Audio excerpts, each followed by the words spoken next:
Friends, నేను మల్లెపూల చెట్టు పెట్టాను. చూడండి మొగ్గ చూడండి, ఎంత చిన్న మొగ్గగా ఉంది కదా. ఇది ఎండితే ఎంత పెద్ద పువ్వు అవుతుంది తెలుసా. అచ్చు ముద్దమందారం లాగా, చిన్న రోజా లాగా. చూడండి, ఇదిగో ఇదిగో ఇదిగో పక్కనే.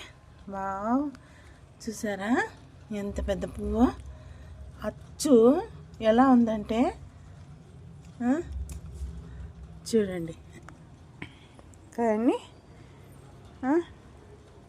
బాగుండా.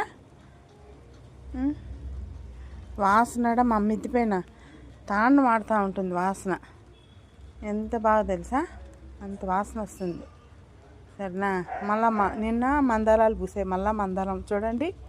మందారం లాగా పూస్తే మందారం పూలు. బాబోయ్ ఎంత పెద్ద మల్లెపూ విడిగిందో.